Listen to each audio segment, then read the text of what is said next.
War is often remembered for the soldiers on the front lines, the generals making strategic decisions, and the battles that shaped nations. But sometimes the greatest victories are won not with weapons, but with intellect. This is the story of Alan Turing, a brilliant British mathematician whose work during the Second World War altered the course of human history. His contribution to defeating Nazi Germany was not achieved through military force, but through the power of the human mind applied to an extraordinary challenge, breaking what was believed to be an unbreakable code. Alan Matheson Turing was born on June 23, 1912, in Paddington, London. From the beginning, young Alan demonstrated characteristics that would define both his genius and his struggles throughout life. His early education began at Hazelhurst Preparatory School in Sussex. At 13, he transferred to Sherborne School in Dorset, a traditional English boarding institution. The transition proved difficult.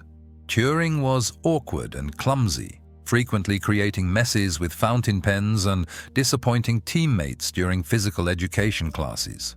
His unkempt appearance, characterized by forward-falling hair and a careless approach to his school uniform, made him a target for mockery among his peers. The young Turing was shy, hesitant, and struggled to fit into the rigid social structure of boarding school life. However, beneath this unpromising exterior lay an extraordinary mathematical mind. Even without formal training in elementary calculus, Turing solved complex mathematical problems that baffled his instructors. He pursued advanced topics independently, reading works far beyond the standard curriculum. One such book was Arthur Eddington's The Nature of the Physical World, published in 1928. Through this text, Turing taught himself the principles of relativity, demonstrating an intellectual capacity that far exceeded his years. During his time at Sherborne, Turing formed a significant friendship with a fellow student named Christopher Morcom. The two boys connected through their shared passion for science and mathematics. They created mathematical challenges for each other, fostering a competitive yet collaborative relationship. Morcom possessed practical skills that complemented Turing's theoretical prowess.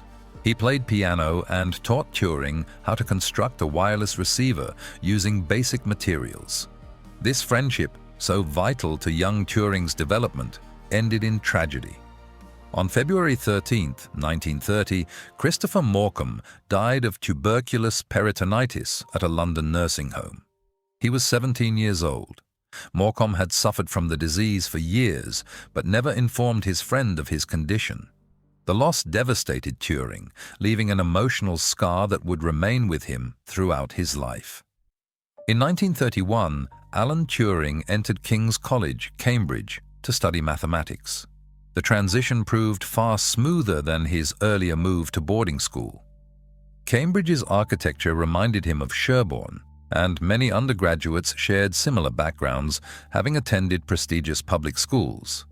More importantly, Turing had arrived at the epicenter of the scientific world. Cambridge's mathematics program emphasized the intersection between mathematics and physics, exposing students to the most advanced thinking of the era. Arthur Eddington, whose book had so influenced the young Turing, was part of the faculty. In 1932, Paul Dirac became professor of mathematics at Cambridge, further enriching the intellectual environment. Under such guidance, Turing flourished. By the conclusion of his undergraduate studies in 1934, Turing had gained his degree with first-class honors. He had also undergone a personal transformation. The shy, awkward boy had become more confident and sociable.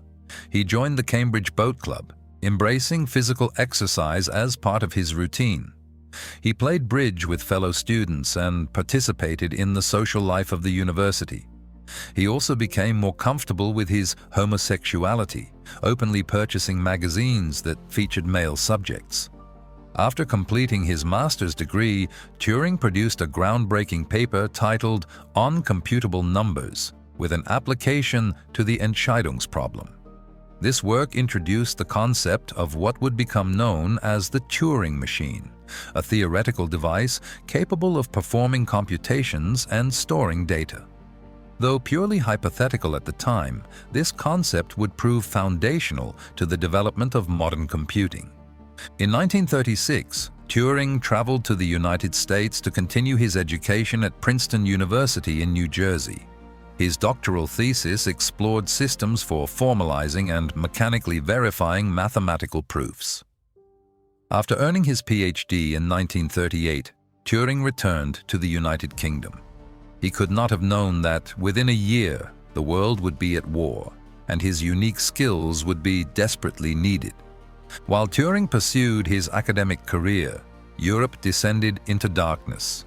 In Germany, the Nazi Party had seized power, transforming the nation into a totalitarian state built on racist ideology and anti-democratic principles. Anti-Semitic laws were enacted. Political opposition was crushed. An entire generation was indoctrinated with Nazi propaganda. On September 1, 1939, Germany invaded Poland. The Second World War had begun. As German forces swept across Europe, they communicated using a sophisticated encryption device, the Enigma machine. The Enigma machine had been invented by German engineer Arthur Scherbius shortly after the First World War. In appearance, it resembled a typewriter. However, its internal mechanism was far more complex. The device used a series of rotors that could be arranged in various configurations. When an operator typed a letter, the rotors scrambled it according to a specific setting, producing an encrypted message that appeared as meaningless text. The Germans had complete confidence in the Enigma machine's security. The mathematical possibilities were staggering: 159 quintillion potential combinations. Furthermore, the settings changed every 24 hours, creating a constantly shifting cipher. German military commanders believed the code was unbreakable. They were mistaken. In 1938, the British Secret Intelligence Service acquired a property called Bletchley Park, a large estate in Buckinghamshire, England. This location would become the center of British code-breaking operations during the war. The facility was home to the Government Code and Cipher School, an organization tasked with intercepting and decrypting enemy communications. As war approached, the need for skilled code breakers became urgent. The intelligence services recruited additional personnel, including 24 academics from Cambridge University. Alan Turing was among them. Upon arrival, he and the other recruits underwent training in cryptography and coding techniques. Initially, Bletchley Park employed only a few hundred people. However, as the war progressed and the importance of signals intelligence became clear, the workforce expanded dramatically. By the war's end, approximately 10,000 individuals worked at the facility. New buildings were continuously constructed to accommodate this growth, transforming the estate into a sprawling intelligence complex. The British were not starting from nothing. Before the war, Polish mathematicians had made significant progress against the Enigma code. Marian Rejewski, working with the Cipher Bureau of the Polish Defense Ministry during the 1930s, had achieved crucial breakthroughs. When Poland fell to German invasion, Polish codebreakers shared their knowledge with British intelligence. This work became the foundation upon which Turing and his colleagues would build. Alan Turing did not work alone. He collaborated with other brilliant mathematicians, including Hugh O'Donnell Alexander, Gordon Welchman, and Joan Clark. Together, they tackled the seemingly impossible challenge of breaking the Enigma code on a daily basis. Turing's solution was a machine called the bomb. The name derived from the Polish bomba, an earlier device designed by Polish cryptographers. However, Turing's creation was far more sophisticated. In simplified terms, the bomb consisted of a bank of 36 Enigma machines operating synchronously. Using a system of rotors and plug boards, the machine could rapidly test potential Enigma settings, eliminating incorrect combinations until it identified the correct daily configuration. The original design had limitations.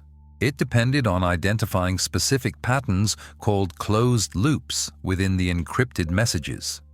Gordon Welchman recognized this deficiency and proposed a solution: the diagonal board. This modification significantly improved the bomb's efficiency, reducing the number of false stops and accelerating the decryption process. The Turing-Welchman bomb became operational and proved instrumental to the Allied war effort. The staff at Bletchley Park intercepted German military communications and decoded them, providing invaluable intelligence to British commanders. In 1941, decrypted messages helped locate the German battleship Bismarck, leading to its destruction. In 1944, intelligence from Bletchley Park informed Allied preparations for the Normandy invasion, providing crucial information about German defensive positions. However, success created a delicate problem. The Allies possessed a strategic advantage that could only be maintained through secrecy. If the Germans discovered that their communications were being read, they would abandon the Enigma system and the intelligence stream would cease. Therefore, Allied commanders could not act on every piece of decrypted information. Decisions had to be made carefully, balancing the immediate tactical benefits against the risk of revealing that the code had been broken. This moral calculus required restraint and strategic thinking at the highest levels of command. Breaking the Enigma code was not Turing's only contribution. In 1942, he developed another cryptanalytic technique that became known as Turingery. This method proved essential for attacking an even more sophisticated German cipher system, the Lorenz machine. The Lorenz machine was used by the German High Command for the most sensitive communications. Its encryption was far more complex than the Enigma system. Another Bletchley Park mathematician, W.T. Tutte, succeeded in deducing the internal structure of the Lorenz machine without ever having seen one. Building on Turing's techniques, the codebreakers at Bletchley Park managed to decrypt these high-level messages, providing insight into German strategic planning. The exact impact of the work performed at Bletchley Park remains impossible to quantify with precision. However, historians estimate that the intelligence obtained there shortened the war by 2 to 4 years. The number of lives saved runs into the millions. The sacrifices made by soldiers on battlefields across the world were supported by the silent, invisible work of mathematicians working in secret in the English countryside. With the war's conclusion in 1945, Alan Turing turned his attention to peacetime pursuits. He had developed a design for what he called the Automatic Computing Engine, or ACE. This was Turing's vision for a general-purpose computer, a machine that could be programmed to perform various computational tasks. Turing joined the National Physical Laboratory to oversee the development of the ACE. However, bureaucratic delays and limited resources frustrated his ambitions. The machine's construction proceeded far more slowly than Turing had hoped. In 1948, disillusioned by the lack of progress, he left the laboratory. During this period, Turing became increasingly fascinated by a profound question: could machines think? He explored this concept in several essays, including Intelligent Machinery, written in 1948, and Computing Machinery and Intelligence, published in 1950. In the latter work, Turing proposed what would become known as the Turing test. He suggested that if a machine could engage in conversation in such a way that a human could not distinguish it from another human, then the machine could reasonably be said to be thinking. This concept remains central to discussions of artificial intelligence to this day. Turing accepted a position at the University of Manchester, where he continued his research into computation and artificial intelligence. His theoretical work laid the groundwork for the digital revolution that would transform human society in the decades following his death. In 1952, Alan Turing's life took a devastating turn. While working at the University of Manchester, he was arrested for engaging in a relationship with a 19-year-old male student. Homosexuality was illegal in Britain at this time, classified as a criminal offense. Turing made no attempt to hide the truth. He pleaded guilty to charges of gross indecency. The court offered him a choice: imprisonment or chemical castration through hormone treatment. Turing chose the latter, hoping to continue his work. For the next year, he endured the physical and psychological effects of the treatment. The persecution of this brilliant man, who had contributed so much to his nation's survival, stands as one of history's great injustices. Turing lost his security clearance, effectively ending his work in sensitive areas. His reputation was damaged. The chemical treatment caused physical changes that distressed him deeply. On June 7, 1954, Alan Turing was found dead in his home. Beside his bed was an apple that had been laced with cyanide. The official verdict was suicide. He was 42 years old.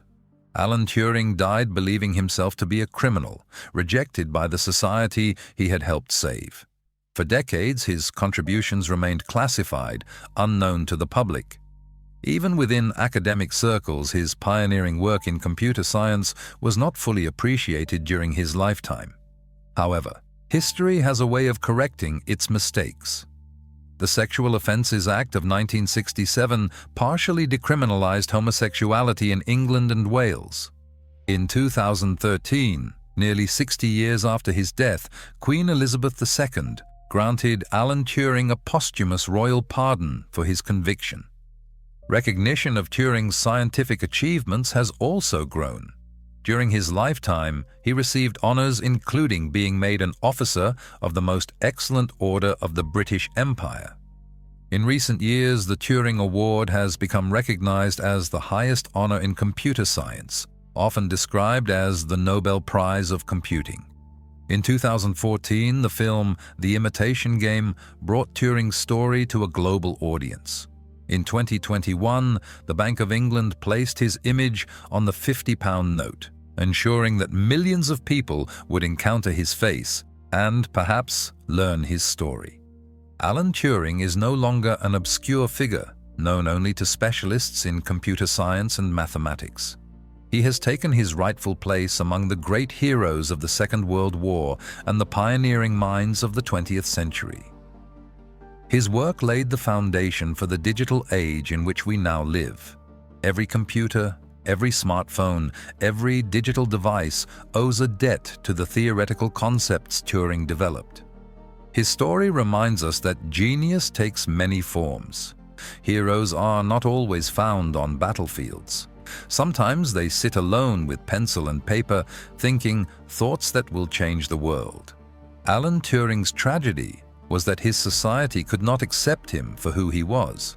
His triumph was that his ideas transcended his own time and continue to shape human civilization.